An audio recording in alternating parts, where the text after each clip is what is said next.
you guys, Beth Brutality here, and I think I actually have Mr. Megatron too.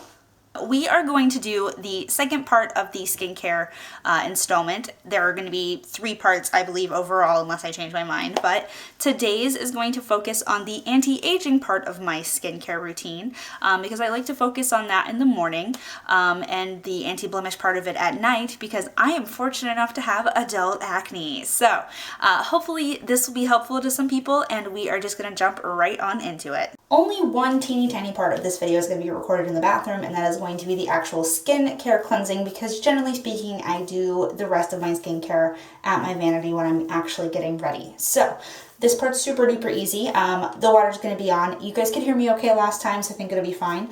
But basically I'm going to cleanse my face with my Clarisonic.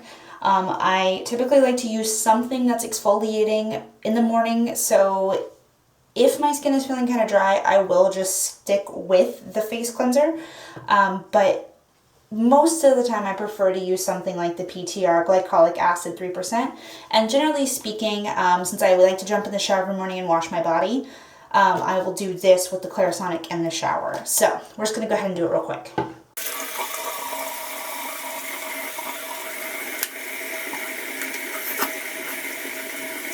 A tiny little bit. So I like to put it all over my face because it does have an exfoliation chemical. We're going to take our Clarisonic and shake out the extra water, and we just cleanse.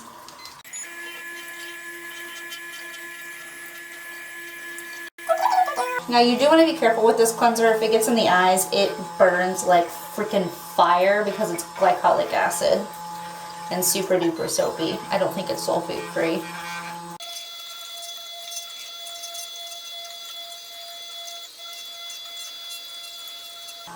So again, just making sure you are getting all the way over to your hairline.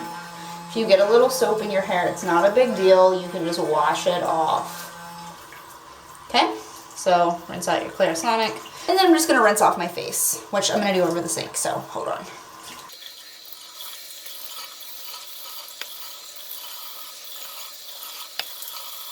And same as last time, you're going to pat dry. Alright, so let's move this party into the bedroom with better lighting. So the rest of my routine is actually super duper easy. Mr. Megatron has joined us. The first thing I'm going to grab is my facial Radiance pads from First Aid Beauty. And I am on my last one of these and I didn't realize it, so that's a bummer. Other items that I will use if, say, I'm not feeling like I need one of these, I will instead just use a toner. I have a bunch of different toners, but this one is probably one of my favorites. And I'll just use that, and then I'll use my moisturizer. So we're just going to use this. Same thing as like the blemish pad. You just want to wipe it onto the skin. You're not trying to scrub. It does sting where I have my cystic stuff over here, but that's okay. So again, I just like to wipe with the pad until it's dry. I may not quite wait that long with this one, since it was the last one in the bottom. It's pretty saturated. Now with this, because it's primarily glycolic and lactic acid, I will take this a little bit closer to the eye area. Make sure I'm getting right down the center really well. And then I will go very close to the eye, which I'm not gonna go like all the way up to the actual lash line. But I will definitely go up closer, and then I'm going to make sure I get under here really well where all of that skin is flaking off. It stings a little again, but it's fine. It's not like bad. It stings for like an instant and then it goes away. Alright, so that is probably going to be about it for that because the pad is still soaked. So while my skin is still damp, I'm going to go ahead and take my Ultra Repair Sunscreen, and I'm going to go ahead and take this, just spray my hands so it doesn't absorb all of my sunscreen. Taking the, I assume you guys can see it, the Ultra Repair Pure Mineral Sunscreen with SPF 40.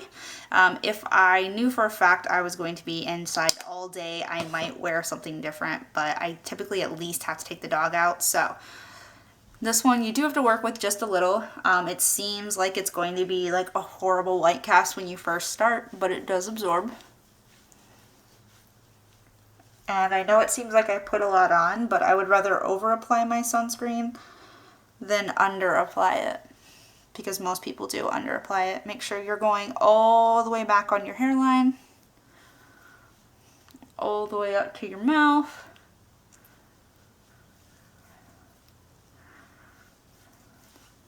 I honestly go pretty close to my eyes, probably closer than I should, and then all the way up to my hairline, which I have to be careful because I do have really fine hair if this gets in my hair to look dirty.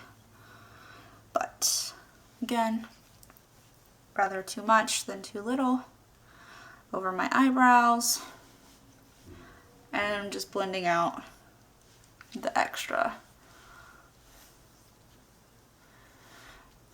And then I'll usually blend it down my neck, and I use something separate for my chest. So okay, so the next thing that we are going to do is eye cream.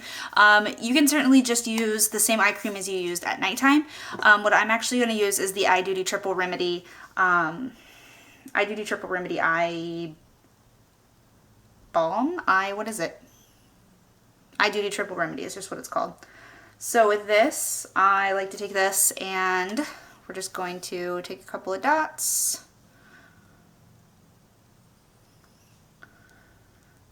You don't need a ton of it. Let's get everything off of the applicator, then you flip it over.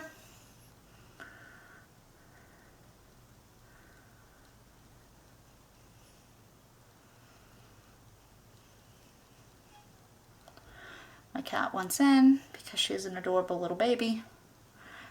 It's Panzer. She's like, "Mom, I can hear you. Why am I locked out? I saw the dog go in there." It's because the dog doesn't get into everything like the cats do. So at this point, I still have total slide. There's no tugging happening when I'm using it. As it starts to absorb and it starts to tug, I stop. I will also usually take it and just, like with what's left, go under the brow, just for the massage and the little bit of depuffing that gives. And then if I feel like I have an excess, I'll go back and just pat it in with my ring finger. And then the last thing I do for my skincare routine, it's going to look very familiar, lip balm. This one has an SPF 25, so one of the most important things you can do for anti-aging is protect your skin from the sun. After that, the next important thing you can do is probably introduce a retinol at nighttime. When my skin stops being so broken out, I will probably go back to using a retinol at nighttime in rotation with the blemish pads. And then I will also start using some sort of brightener. These are brightening, but probably some sort of vitamin C or something, but I can't use a vitamin C when I'm broken out, or I break out a lot worse. It's just something about how acne and vitamin C interact. So that is my entire daytime routine. Super duper easy. I don't spend a lot of time on it in the morning. Typically speaking, what I do in the morning is I do this, and then I go grab like G Fuel or something while this kind of soaks in, and then I come back and do the next part of my makeup routine. That is another really, really important thing for good skin overall, is to just make sure you're drinking enough water. And if you don't like drinking water, try to drink or try to eat a lot of watery fruits and vegetables. Lots of cucumber, lots of watermelon, things like that. All the things my boyfriend hates. So that will certainly help you get your water intake in. And then like I personally like to drink G Fuel, which essentially is like a more natural energy drink mix. And with that, I get a lot of vitamins, including like my B vitamins and stuff. It does have some caffeine though, so I don't overdo it. But yeah, that's a great way for me to get in more water. So that is my overall routine. Hopefully that is helpful to you guys. There is going to be a third video in this installment, and it is going to address the non-routine things that I do. That includes things like masking, peeling, steaming, etc., things that I just don't do every single day, but kind of on an as-needed, non-scheduled basis. So that'll be coming soon, and I will see you guys then. Bye.